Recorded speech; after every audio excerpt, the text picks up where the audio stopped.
God has given us life to live, and that life is best lived by grace.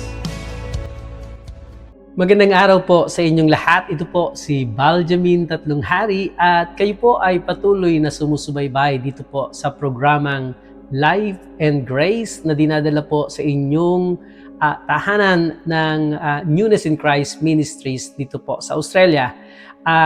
Kami po ay malugod na tumatanggap sa inyo at umaasang kayo po ay patuloy na may natututunan, may nadadampot at nagre-renew ang ating kaisipan patungo sa salita ng Diyos. Sa episode pong ito ay patuloy po nating pinag-uusapan ang 4 essential elements of Christian maturity. At nung nakaraan po ay pinag-usapan po natin yung 5 dahilan kung bakit kailangan natin as mas mainam na kasama natin ngayon ang banal na Espiritu kaysa noong araw na kasama po ng mga disipulo physically ang ating Panginoong Jesus. Ito po yung pinag-uusapan natin. We have covered so far the following. Yung pong number 1 sa 4 na essential element ng Christian maturity is becoming a living sacrifice. Yung pangalawa po is to renew our mind. Ang pangatlo po ay yung receive the power of the Holy Spirit. And under this number 3, receiving the power of the Holy Spirit, ay nagbigay po tayo nga ng 5 dahilan kung bakit mas advantageous para sa ating mga Kristiyano ngayon, sa ating kapanahunan, ang makasama natin ng banal na Espiritu. And because of time, ay hindi ko na po mababalikan ang 4 na naunang dahilan. Pwede po ninyong pakinggan ang mga nauna po nating episodes para po sa mga bagay na ito. So narito po ang pagpapatuloy natin sa 5 dahilan kung bakit mas mainam na kasama natin ngayon ang banal na Espiritu. Ang pang-5 dahilan why it is better to have the Holy Spirit ay kalaki po o kasama po sa pang-4 na dahilan na patungkol po sa baptism of the Holy Ghost o yung tinatawag po nating receiving the miracle working power from God. Pagtanggap ng kapangyarihan ng Diyos na makagawa ng mga himala. Alam niyo po, when you receive the baptism of the Holy Spirit, it includes speaking in tongues, ang pagsasalita ng iba't ibang wika. Pansinin natin po ang pangyayari sa mga believers na nandun po sa upper room sa account po ng mga gawa o sa Book of Acts na sinulat po ni Lucas. Sundan niyo po ako, magbabasa po ako mula sa mga gawa, Kapitulo 2, talatang 4. Ang sabi po doon ay ganito, at silang lahat ay napuspos ng Espiritu Santo at nagsimulang magsalita ng iba't ibang wika, ayon sa ipinagkaloob sa kanila ng Espiritu. And they were all filled with the Holy Ghost, sabi po sa Ingles, and began to speak with other tongues as the Spirit gave them utterance. Alam niyo po, ang pagsasalita ng iba't ibang wika ay tinatawag din natin sa Ingles na speaking in other tongues or speaking in unknown tongues dahil ito nga po ay mga salitang ibinibigay sa inyo sa pangunguna po ng banal na Espiritu at hindi nyo ito napag-aralan. Unknown tongues nga po ito. Ang speaking in unknown tongues, ang pinaka-common na gift o kaloob na tinatanggap ng isang mananampalataya kasama ng infilling of the Holy Spirit in the Book of Acts. Mapapansin niyo po ito sa Aklat ng Mga Gawa na laging kasama po ito. Napaka-common po na to. It is a gift God wants you to have. At nais kong ibahagi sa inyo ang dahilan kung bakit. Dahil po, sabi po ni Apostol Pablo sa unang Korinto, Kapitulo 14, talatang 14 ay ganito, ito ay sapagkat kung ako ay nananalangin sa ibang wika, ang espiritu ko ay nananalangin, ngunit ang aking pangunawa ay walang bunga. When our spirit prays with the unknown tongue, our understanding is unfruitful. Ang atin pong espiritu ang nananalangin diretso sa Diyos.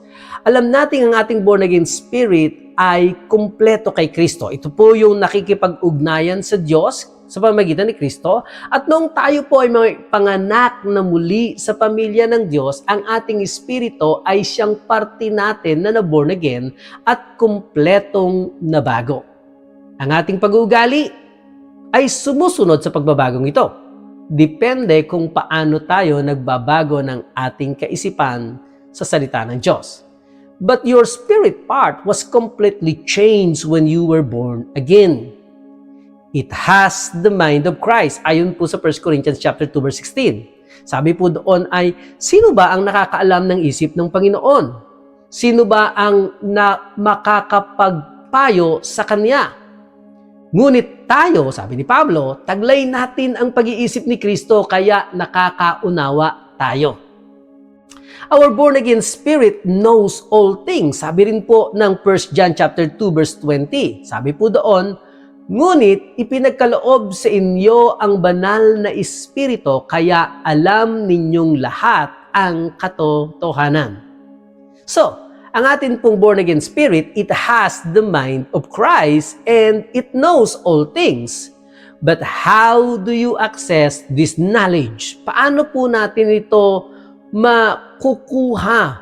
Alam niyo po, mayaman po sa maraming mabubuting bagay ang ating pong born-again spirit, but it is not meant to remain in your spirit. Hindi po ito itinalaga na manatili na lamang sa ating born-again spirit.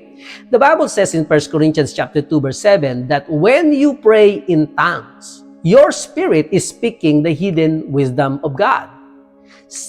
Unang Korinto, kapitulo 2, talatang 7, mga inilihim na karunungan ng Diyos, but we speak the wisdom of God in a mystery. The hidden wisdom which God ordained before the ages for our glory. So, therefore, kapag po tayo nag-speak in tongues, you are drawing out the wisdom and the knowledge of God. Yes, ang atin pong understanding will be unfruitful when we pray in tongues, which means that you won't understand what you are saying. Kaya naman po sinabi ni Apostol Pablo sa kanyang pagdadagdag, ang ganito po, sabi niya po sa unang Korinto, kapitulo 14, talatang 13, kaya nga, ang taong nagsasalita sa ibang wika na hindi niya natutunan ay manalangin na bigyan din siya ng kakayahang maipaliwanag ito. In other words, when we do speak in tongues, we should also ask God to reveal to us what we are saying. In the context po ng this verse, si Pablo po ay nagsasalita about interpreting the message ng tongues in the church assembly kapag po nagkatipo ng mga mananampalataya sa iglesia. However po, we can also pray and receive interpretation of our tongues in our private prayer lives too.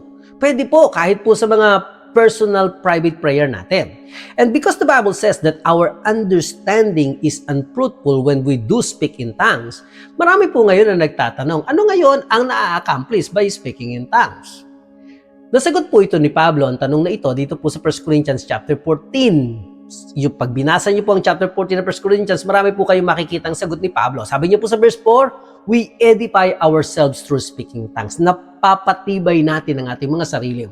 Sabi niya po sa verse 14 ng 1 Corinthians chapter 14, it says that the Spirit is the part of us that prays in tongues and therefore we are communing with God in the Spirit. Nakikipag-usap po tayo ng diretso sa Diyos sa Espiritu.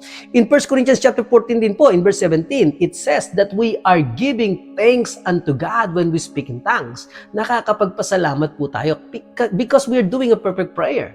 And as we have already said in 1 Corinthians chapter 2 verse 7, we speak the wisdom of God in a mystery. So when we speak in tongues, you are speaking the wonderful mysteries of God. Speaking in tongues and receiving interpretation can be of great value sa atin pong Christian maturity. This is one of the keys that opens up the door to revelation knowledge. And I want you to understand, speaking in tongues is an interpretation of this is one of the keys that opens up the door to revelation knowledge. After your born-again experience, the rest of the Christian life is learning how to renew your mind and drawing out what is in your spirit. Ang pagsasalita ng iba't ibang wika ay ang kakayanang maipaliwanag ito ay mahalagang bahagi nito. Speaking in tongues and interpreting it will help believers para mailabas ang mga bagay na naideposito ng Diyos sa ating mga born-again spirit. It is one of the most important things you can ever do. I'm telling you, there is so much more in the Christian life when you have the Holy Spirit. Allow me to say this in love, mga minamahal kong kapatid. You cannot fully mature without the baptism of the Holy Spirit and utilizing what God makes available to you. You've got to have it, and you've got to be speaking in tongues on a regular basis.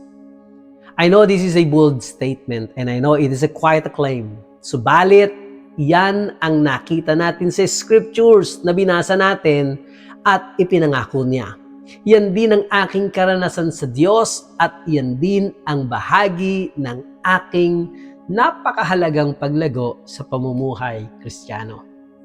Marami pa pong lugar sa Biblia na si Pablo po ay nagpapaliwanag tungkol sa mga misteryo ng Diyos na kaniyang tinanggap. At ako po ay naniniwalang kayo ay patuloy na pag-aaralan ng Biblia patungkol sa topic na ito sapagkat ito po ay napakahalaga para po sa ating paglagong Kristiyano. Sa susunod po nating episode, ang pag-uusapan naman po natin ay ang panghuli sa essential elements ng paglagong Kristiyano. Pag-uusapan po natin to sa susunod na episode, kung kaya po kami ay umaasang kayo po ay patuloy na susubaybay, susunod sa programang ito. Ito po si Baljamin Tatlong Hari, nagsasabi sa inyong life is best lived by grace. Shalom!